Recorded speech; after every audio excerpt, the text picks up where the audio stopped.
The air bit like needles, 5 degrees Fahrenheit, the kind of cold that claws at your lungs.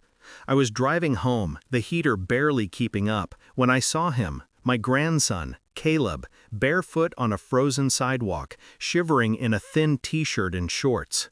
His lips were purple, his arms clutching his ribs as if to hold his small frame together. My tires screeched as I slammed the brakes, heart pounding. Caleb's eyes, wide with fear, met mine, and he bolted toward me like a wounded animal. I threw my coat over his trembling shoulders, his skin ice cold under my hands. Through the frosted window of the house, I saw them, my son, David, his wife, Claire, her parents, their 2 other children, gathered around a glowing Thanksgiving table. A golden turkey gleamed, candles flickered, laughter spilled, while Caleb shivered in the dark. Something inside me went still, a silence sharper than rage. I marched up the driveway, Caleb clinging to my side, his small hand gripping mine. I didn't knock. My boot hit the door, slamming it against the wall with a crack that silenced the room. Plates rattled, forks froze, and I spoke 6 words that sliced through the warmth. "You left him out to die." Their faces drained of color, eyes wide like deer caught in headlights. David's wine glass trembled in his hand. Claire's mother gasped, her pearls clutched. But this wasn't the beginning. It was the breaking point of a betrayal years in the making. I raised David alone, working double shifts at a diner, skipping meals so he could have seconds. I wanted him to be a man who'd protect his own, who'd never let family go cold. But he inherited his mother's hunger for approval. When he married Claire, whose family dripped with old money, he bent to their rules. Her parents, Evelyn and Charles, saw me as beneath them, too blunt, too working class, too unwilling to bow. They pushed me out of David's life, and he let them. It started small, missed calls, forgotten birthdays, my invitations to their lavish parties lost. By the time Caleb was 5, I was a ghost in their world. The last time I saw him, he hugged me tight, as if sensing I was being erased. Claire pulled him away with a smile that cut like glass. That day, I made a vow. If they crossed the line, I wouldn't scream or beg. I'd dismantle their world, piece by careful piece. I watched from the shadows. I kept records, photos, timestamps, overheard conversations. I knew David was hiding an overdue mortgage, drowning in debt to maintain Claire's lifestyle. I knew Charles claimed fraudulent consulting fees on his taxes, skimming thousands. I knew David was texting a woman who wasn't Claire, late-night messages he thought were secret. Their lives were a web of lies, and I held the threads, waiting for the right moment to pull. Thanksgiving, with Caleb trembling outside, was that moment.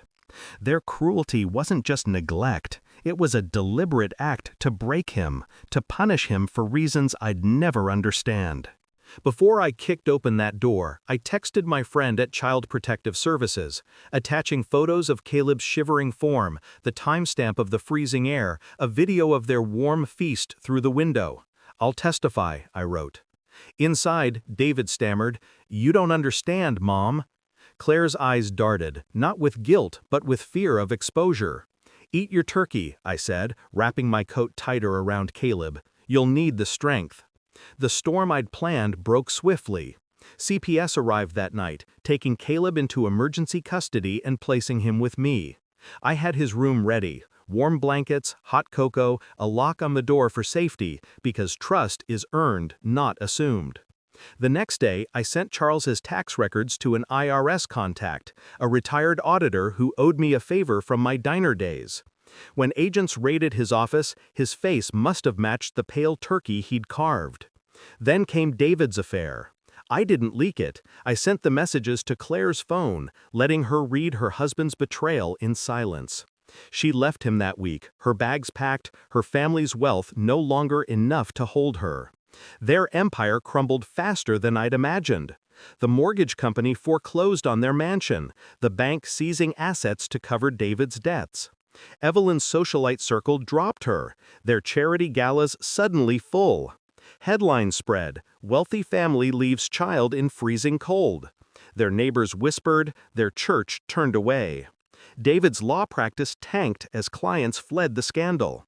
Claire's parents faced audits, their wealth evaporating under penalties. Months later, Caleb sleeps soundly in my home, his nightmares fading. He draws now, his sketches full of color, his laughter filling rooms once silent. I watch him, my heart steady. People ask if I regret ruining my son. I don't. He betrayed me long before that Thanksgiving, but worse, he betrayed Caleb, the boy I'd die for.